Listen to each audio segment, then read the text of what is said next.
ইতিহাসের অন্যতম ধনী ও সবচেয়ে কৃপণ মহিলা। তার সম্পদের পরিমাণ আনুমানিক $2.3 বিলিয়ন চেয়েও বেশি। হেট্রি গ্রিন 1835 সালে আমেরিকায় জন্মগ্রহণ করেন। তিনি একজন ধনী ব্যবসায়ীর একমাত্র কন্যা ছিলেন। তিনি তার পিতার কাছ থেকে উত্তরাধিকার সূত্রে পেয়েছিলেন $7.5 মিলিয়ন সম্পদ। যখন তার বয়স 21 বছর, তিনি ওয়াল স্ট্রিটে তার অর্থ বিনিয়োগ করার জন্য নিউ ইয়র্কে বসবাস করতে চলে আসেন। তাকে একসময় ওয়াল স্ট্রিটের রানী বলা হতো। তিনি নিজের মতো একজন কোটিপতিকে বিয়ে করেছিলেন, কিন্তু তারপরও মুদি দোকানের পুরান কেক এবং ভাঙা বিস্কুট খেতেন এবং প্রতিদিনে তার কুকুরের জন্য একটা ফ্রি হার পাওয়ার জন্য দোকানির সাথে ঝগড়া করতেন। হেট্রি গ্রিন পোশাকের ব্যাপারে খুবই কিপটামো দেখাতেন।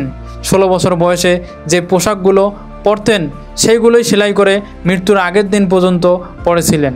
তিনি কখনোই একটি পয়সা খরচ করেননি, তাই বলা হয় যে তিনি কখনো গরম জল ব্যবহার করেননি। তিনি যে কালো পোশাকটি পরতেন তা পুরোপুরি ছিঁড়ে গিয়ে নষ্ট না হওয়া পর্যন্ত পরিবর্তন করেননি। এজন্য তাকে অনেকে কালো ডাইনি বলতেন। তিনি মাত্র 2 সেন্ট দামের একটি পাই খেয়ে বেঁচেছিলেন বহুদিন। হেট্রির কৃপণতার কারণে তার ছেলের একটি পা কেটে ফেলতে হয়েছিল, কারণ যখন ছেলেটি পা ভেঙে যায় তিনি কোটি টাকা খরচ না করে বিনামূল্যে চিকিৎসার জন্য খোঁজ করছিলেন। হেট্রি গ্রিন 1916 সালে নিউ ইয়র্ক সিটিতে 81 বছর বয়সে মারা যান এবং বিশ্বের সবচেয়ে কৃপণ ব্যক্তি হিসেবে Guinness book of the world রেকর্ডে প্রবেশ করেন। তার মৃত্যুর কারণ ছিল কাজের মেয়ের সাথে ঝগড়া। মেয়েটি বেতন বাড়ানোর জন্য বলেছিল, এই ঝগড়া করে তিনি মারা যান। মারা যাওয়ার সময় অনেক সম্পদ রেখে যান, কিন্তু সন্তানেরা ছিল উদার মনের দানশীল মানুষ।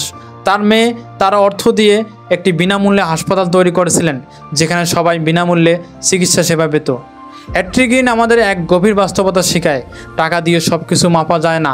তুমি হয়তো অনেক টাকা জমিয়ে রাখলে, বিল খরচ কমিয়ে দিলে, একটা টাকা অপচয় করো না, কিন্তু প্রশ্ন হলো এই জীবনে অর্থ কি শুধু টাকার হিসাব রাখা? হেট্রি জীবনে অনেক কিছুই অর্জন করেছিলেন, অথচ ভালোবাসা, আরাম, পারিবারিক মিল, শান্তি সবই হারিয়ে ফেলেছিলেন নিজের কৃপণতার কারণে। তার সন্তান তার কাছে সম্পদ চায়নি, চেয়েছিল একটু মানবিকতা, কিন্তু হেট্রি সেখানেও হিসেব কষে বসেছিলেন, যার কারণে তার ছেলের একটা পা কেটে ফেলতে হয়েছিল। আমাদের সমাজে এমন অনেক মানুষ আছেন যারা দিনরাত শুধু টাকা নিয়ে ভাবেন, আরও জমানো লাগবে, আরও কষ্ট করে টাকা তুলব, কোথাও খরচ করা যাবে না। এই চিন্তা করতে করতে তারা ভুলে যান জীবন একটা ছোট সফর, যেখানে টাকা থাকলেও যদি সময় না থাকে, ভালোবাসা না থাকে, শান্তি না থাকে, তাহলে সেই অর্থ মূল্যহীন, সেই টাকা মূল্যহীন। এটির মৃত্যু হয়েছিল নিজের কাজের মেয়ের সাথে ঝগড়া করতে গিয়ে। একটা মানুষ যখন নিজের জীবনের শেষ মুহূর্তে এসে দয়া দেখাতে না পারে, তখন তার ধন সম্পদ তাকে রক্ষা করতে পারে না। একজন মানুষ যদি এত ধনী হয় যে তার একটি জীবনের সেই সম্পদের 10 ভাগের 1 ভাগও খরচ করা না যায়, তবুও যদি সে সারা জীবন কাটিয়ে দেয় শুধু হিসাব আর কিপটামোর মধ্যে, তাহলে সেই জীবন কি সত্যিই সফল?